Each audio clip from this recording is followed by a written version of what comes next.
ሰላም ሰላም ፍትዋትን ክብራንን ኣብ ዓለም ትርከቡ ናሽናሊ ቤተሰብ በብዘለኹምዎ ሰላምኩም ብዛሕ ተረፍ ይበለለይ ክብራት ኣሕዋቲ እንኳዕ ድማ ናብ ቻናለይ ብሰላም መጻኹም ናይ ሎማዓንቲ ቪድዮ ዝኸውን ከዓኒ ከምቲ ልሙድ ዕለታዊ ሸርፊ ብጸሊም ዕዳጋ ወይ ከዓ ብሓዋላ ኢሉውን ብናይ ኢትዮጵያ ንግዲ ባንኪ ከምኡውን ብልዕል መጠን ዘሽርፋ ናይ ግሊ ባንክታት እንመንየን ዝብል ሓቢርና ክንርኢና እስካዕ ቪድዮ ፍጻመ ንኽትከታተሉ በአኽብሮት ይዕድም ንቻናለይ ሓደሽቲ ዝኾንኩም ሰብስክራይብ ነባራት ዝኾንኩም ከዓ ላይክ ሸር እናገበርኩም ንኽተበረታትዑኒ ብትሕትና ኢላቦ ላይክ ሸር ንትገበሩለይ ካብ ልቢ እናመስገንኩ እየ እምበኣርከስ ሎማዓንቲ ፌብሩዋሪ 13 ወይ ከዓ ለካቲት 6 ዝርዝር ሃገራት ከምኒ ኣሜሪካ ዶላር ዩሮ ስዊስ ፍራንክ አውስትራሊያ ዶላር ካናዳ ዶላር ቻይና ዩዋን ፓውንድ ስተርሊንግ ዩናይትድ አረብ ኤምሬት ድርሃም ስዑድ ዓረብ ሪያል ኦማን ሪያል ጆርዳን ዲናር ባህሬን ዲናር ወዘተ ዝበል ኢና ክንርኢ ሰናይ ጻንሒት ሰናይ ምክትታል በመጀመሪያ እንሪኦ ናይ ኣሜሪካ ዶላር ይክኸውን ናይ ኣሜሪካ ዶላር ብናይ ኢትዮጵያ ንግዲ ባንኪ 151 ቅርሽን ነጥቢ 60 ሳንቲምን ክሸረፍ ከሎ 100 ዶላር 15160 ክሸረፍ ውዒል ኣሎ ዶላር ብናይ ወጋገን ባንኪ 153 ቅርሽን ነጥቢ 40 ሳንቲምን ክሸረፍ ከሎ 100 ዶላር 15340 ይመጸሎ ዶላር ብናይ ኢትዮጵያ ብላክ ማርኬት ወይ ከዓ በሐዋላ 191 ቅርሽን ነጥቢ 20 ሳንቲምን ክሸረፍ ከሎ 100 ዶላር 19120 ይመጸሎ ማለት እዩ በመቀጻል እንሪኦ ዩሮ ይክኸውን እንግዲህ ዶላር ብናይ ግሊ ቢሮ እንድሕር ደሊኹም ብ177 ነጥቢ 00 ሳንቲም ክሸረፍ ከሎ 100 ዶላር 17700 ክሸረፍ ውዒል ኣሎ ማለት እዩ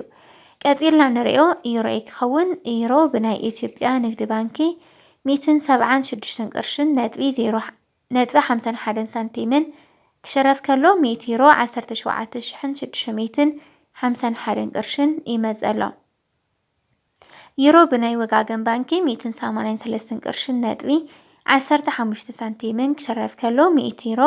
18315 ቅርሽን ክሸረፍ ውዒል ኣሎ ዩሮ ብናይ ኢትዮጵያ ብላክ ማርኬት ወይ ከዓ በሐዋላ 226 ቅርሽን ነጥቢ 71 ሳንቲምን ክሸረፍ ከሎ 100 ዩሮ 22671 ቅርሽን ይመጸሎ ማለት እዩ ዩሮ ብናይ ግሊ ባንኪ 201 ቅርሽን ነጥቢ 40 ሳንቲምን ክሸረፍ ከሎ 100 ዩሮ 20140 ይመጸሎ ማለት እዩ ቀጺልና ንሪኦ ናይ ስዊዘርላንድ ፍራንክ ይክኸውን ናይ ስዊስ ፍራንክ ብናይ ኢትዮጵያ ንግዲ ባንኪ 184 ቅርሽን ነጥቢ 86 ሳንቲምን ክሸረፍ ከሎ 100 ናይ ስዊስ ፍራንክ 18486 ቅርሽን ይመጸሎ ናይ ስዊስ ፍራንክ ብናይ ወጋገን ባንኪ 199 ቅርሽን ነጥቢ 86 ሳንቲምን ክሸረፍ ከሎ 100 ናይ ስዊስ ፍራንክ 19986 ቅርሽን ይመጸሎ ናይ ስዊዘርላንድ ፍራንክ ብናይ ኢትዮጵያ ብላክ ማርኬት ወይ ከዓ በሐዋላ 248 ቅርሽን ነጥቢ 25 ሳንቲምን ክሸረፍ ከሎ 100 ናይ ስዊስ ፍራንክ 24825 ቅርሽን ክሸረፍ ውዒል ኣሎ ማለት እዩ ቀጺልና ንሪኦ ናይ ካናዳ ዶላር ይክኸውን ናይ ካናዳ ዶላር ብናይ ኢትዮጵያ ንግዲ ባንኪ 107 ቅርሽን ነጥቢ 05 ሳንቲምን ክሸረፍ ከሎ 100 ናይ ካናዳ ዶላር 10755 ቅርሽን ይመጸሎ ናይ ካናዳ ዶላር ብናይ ወጋገን ባንኪ 113 ቅርሽን ነጥቢ 35 ሳንቲምን ክሸረፍ ከሎ 100 ናይ ካናዳ ዶላር 11335 ቅርሽን ይመጸሎ ካናዳ ዶላር ብናይ ኢትዮጵያ ብላክ ማርኬት ወይ ከዓ በሐዋላ 140 ቅርሽን ነጥቢ 28 ሳንቲምን ክሸረፍ ከሎ 100 ናይ ካናዳ ዶላር 14028 ቅርሽን ይመጸሎ ማለት እዩ ደቂ ዓበይቲ ወይ ማዕረይ ቀጺልና ንሪኦ ናይ ኣውስትራልያ ዶላር ይክኸውን ናይ ኣውስትራልያ ዶላር ብናይ ኢትዮጵያ ንግዲ ባንኪ 98 ቅርሽን ነጥቢ 70 ሳንቲምን ክሽረፍ ከሎ 100 ናይ ኣውስትራልያ ዶላር 9870 ይመጽኣሎ። ናይ ኣውስትራልያ ዶላር ብናይ ወጋገን ባንኪ 108 ቅርሽን ነጥቢ 02 ሳንቲምን ክሽረፍ ከሎ 100 ናይ ኣውስትራልያ ዶላር 10,802 ይመጽኣሎ። ኣውስትራልያ ዶላር ብናይ ኢትዮጵያ ብላክ ማርኬት ይከዓ በሓዋላ 134 ቅርሽን ነጥቢ 95 ሳንቲምን ክሽረፍ ከሎ 100 ናይ ኣውስትራልያ ዶላር 13,495 ቅርሽን ይመጽኣሎ ማለት እዩ። ብምቕጻል ንሪኦ ናይ ቻይና ዩሃን ይኸውን። ናይ ቻይና ዩሃን ብናይ ኢትዮጵያ ንግዲ ባንኪ 21 ቅርሽን ነጥቢ 05 ሳንቲምን ክሽረፍ ከሎ 100 ናይ ቻይና ዩሃን 2,105 ይመጽኣሎ። ናይ ቻይና ዩሃን ብናይ ኢትዮጵያ ብላክ ማርኬት ይከዓ ናይ ቻይና ዩሃን ብናይ ወጋገን ባንኪ 24 ቅርሽን ነጥቢ 35 ሳንቲምን ክሽረፍ ከሎ 100 ናይ ቻይና ዩሃን 2,435 ቅርሽን ይመጽኣሎ። ናይ ቻይና ዩሃን ብናይ ኢትዮጵያ ብላክ ማርኬት ይከዓ በሓዋላ 27 ቅርሽን ነጥቢ 62 ሳንቲምን ክሽረፍ ከሎ 100 ናይ ቻይና ዩሃን 2,762 ቅርሽን ይመጽኣሎ ማለት እዩ። ቀጺልና ንሪኦ ናይ እንግሊዝ ፓውንድ ስተርሊንግ ክኸውን።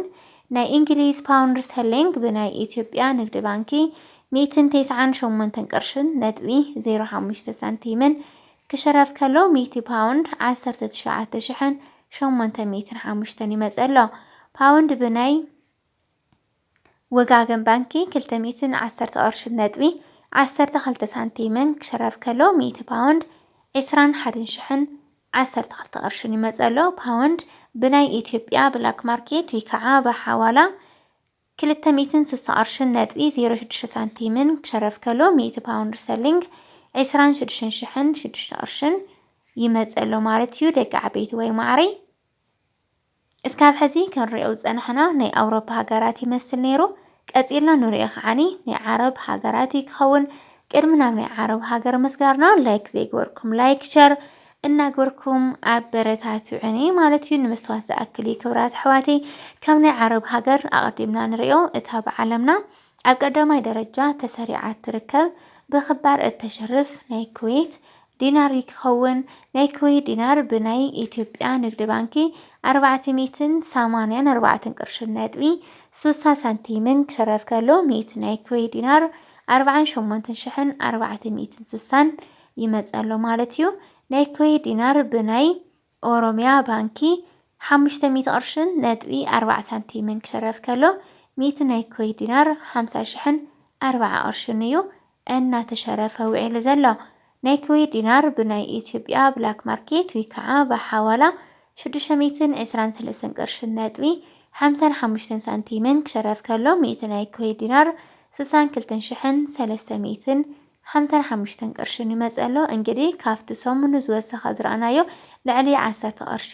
ቅናሽ ኣርኢና እንሄው ማለት እዩ። ያው ኩሉ ንእሽተን ቅናሽ ኣርኢና እንሄው። ዶላር ሕዚ ምስ 94 በፂሑ ነይሩ 3 ቅርሺ ቀኒሱ እንሄው ማለት እዩ። ቀጺልና ንሪኦ ናይ ዩናይትድ ኣረብ ኤምሬት ወይ ከዓ ናይ ዱባይ ድርሃም። ናይ ዱባይ ድርሃም ብናይ ኢትዮጵያ ንግዲ ባንኪ 41 ቅርሽን ነጥቢ 26 ሳንቲምን ክሽረፍ ከሎ 1,000 ናይ ዱባይ ድርሃም 41,026 ቅርሽን ይመጽኣሎ። ናይ ዱባይ ድርሃም ብናይ ኣዋሽ ባንኪ 44 ቅርሽን ነጥቢ 10 ሳንቲምን ክሽረፍ ከሎ 1,000 ናይ ዱባይ ድርሃም 44,010 ቅርሽን ይመጽኣሎ። ናይ ዱባይ ድርሃም ብናይ ኢትዮጵያ ብላክ ማርኬት ወይ ከዓ በሓዋላ 52 ቅርሽን ነጥቢ 06 ሳንቲምን ክሽረፍ ከሎ 1,000 ናይ ዱባይ ድርሃም 52,006 ቅርሽን ይመጽኣሎ።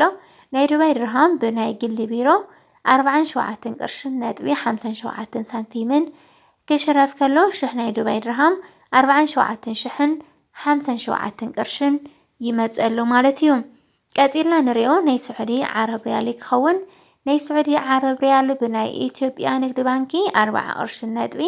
40 ሳንቲምን ክሽረፍ ከሎ 1,000 ናይ ስዑዲ ዓረብ ሪያል 40,040 ቅርሽን ይመጽኣሎ ማለት እዩ። ናይ ስዑዲ ዓረብ ሪያል ብናይ ኣዋሽ ባንኪ 43 ቅርሽን ነጥቢ 40 ሳንቲምን ክሽረፍ ከሎ 1,000 ናይ ስዑዲ ዓረብ ሪያል 43,040 ቅርሽን ይመጽኣሎ ማለት እዩ። ናይ سعودي عرب ريال بناي إثيوبيا بلاك ماركت يكعب حوالا 51 قرشن نتبي 00 سنتيمن كشرف كلو شح ناي سعودي عرب ريال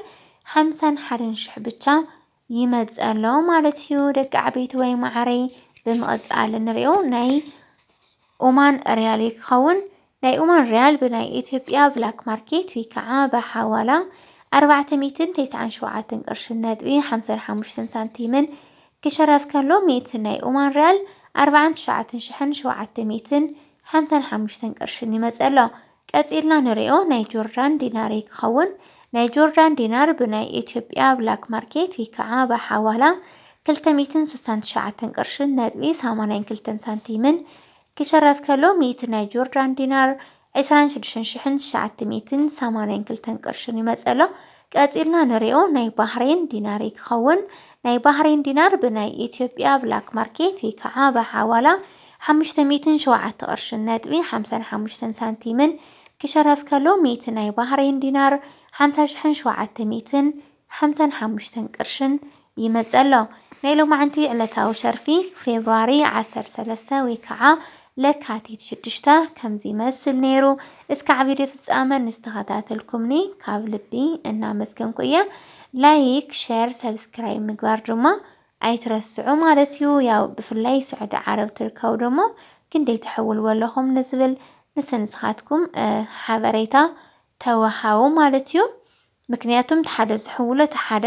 ስለዝፈላለ ያው ኣንዕና ንስንስኻትኩም ኣብ ኮሜንት ስልክ ቁጽሪና ተቃይርኩም ሓበሬታ ተወሃው ማለት እዩ እና ክብራት ሓወተይ ብጣዕሚ ዝፈትወኩምን ዘኽብረኩምን ሰሰናዩ ባይ ባይ